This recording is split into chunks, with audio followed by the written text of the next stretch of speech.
All this Scream 7 news is wild. So we know that Scream 7 will be another Sidney-centered story. We know that Neve Campbell is back as Sidney Prescott. We know that Courtney Cox is back as Gale Weathers. We know that Mason Gooding and Jasmine Savoy Brown are back in order to create a bridge between the last two Scream movies and this Scream movie, I guess. We also know that Joel McHale has been cast as Sidney's husband, not Patrick Dempsey. And I do believe that the Joel McHale character and the Patrick Dempsey character are two different characters, although both of their characters' names are Mark, which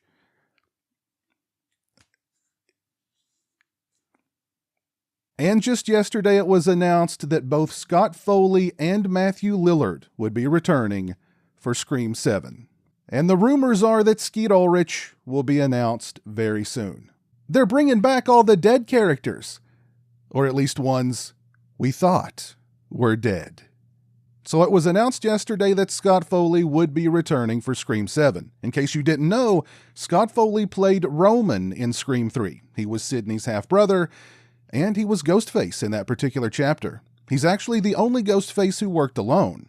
On a side note, he was supposed to have an accomplice, Angelina, but midstream they changed course on that one. Roman is also very much dead. When I saw that Scott Foley was returning, my first thought was flashback. Maybe we'll go back to the night that he murdered Maureen, which would be interesting. And keep in mind, despite Maureen Prescott not being Sharon Stone, her murder is really what started it all. Then the bombshell announcement dropped. Matthew Lillard will be back for Scream 7. And the internet goes wild. Stu was one of the most beloved characters in the franchise, and Lillard is to thank for that. Kevin Williamson admitted that of all the characters in his original screenplay, Stu was the least written. Matthew Lillard made that character what he is, and what he is a character that fans have been pining for a return for years. In fact, Williamson's original concept for Scream 3 was to have Stu return as the killer, which would have been a great way to close out the trilogy if it had stayed a trilogy. Which it didn't. And if the Weinsteins hadn't decided to go in a different direction, which they did. You can make the argument that Scream should have ended there. That's an entirely different video for another time, though. My knee-jerk reaction when I first heard that Matthew Lillard was returning was, damn, that would have been one hell of a surprise. But surprise versus hype, which one's going to sell more tickets? The two reveals on the same day were definitely strategically done to build hype for the movie, and mission accomplished. Then I was thinking, flashback sequence. That makes sense. A de-aged Roman showing a de-aged Billy and Stu the ropes, being their murder sensei, so to speak. The three of them planning out Maureen's murder, then Casey's murder at the beginning of the first movie, and so on. Or maybe Stu just didn't die at the end of the first movie. He shrugged off all those stab wounds and the matter of the television falling on his face. Just a minor inconvenience. Maybe Stu's been lurking in the shadows this whole time, waiting for the perfect moment to strike and finish what he helped start nearly 30 years ago. By the way, Scream's 30th anniversary is next year, the same year that Scream 7 is set to be released. Probably just a coincidence. Or maybe Stu will be Hannibal Lecter to Sidney's Clarice Starling. He'll help her get into the mind of whoever's trying to kill her this time around, the 5th or 6th time around. Yeesh. Change your name, get plastic surgery, and move to Siberia. If not to protect yourself, to protect those poor souls who always and invariably get slaughtered. Just by being within your proximity. Now, I'm going to do some speculating. I think what Williamson is doing here is closing out the Sidney story to bring things full circle and finish what he and Wes Craven started 30 years ago, on the 30th anniversary of what they started.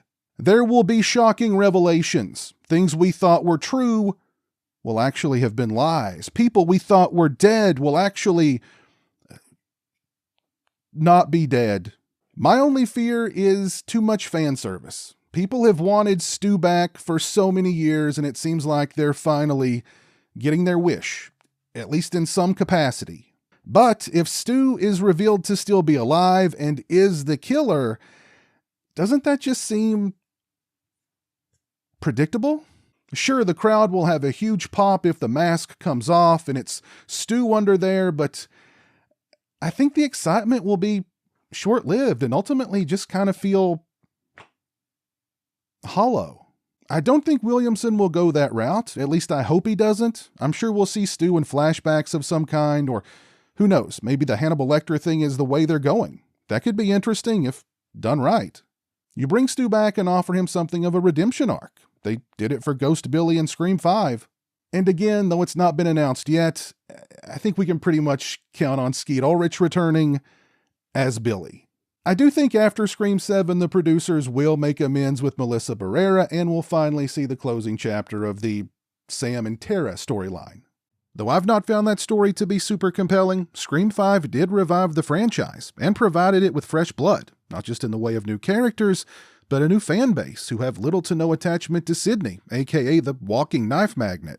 And there's lots of Sam and Tara diehards out there who aren't happy with how Barrera was treated and may choose to skip this one in protest.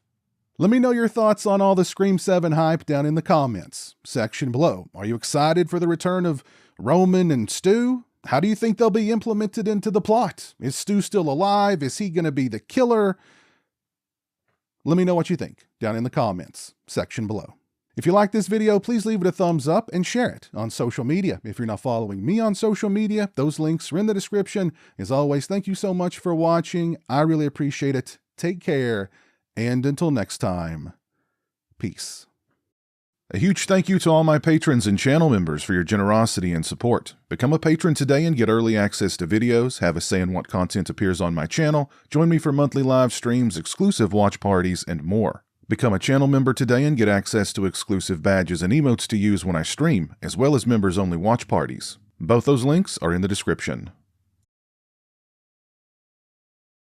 Say hello to the internet, Jeremy. Hello to the internet.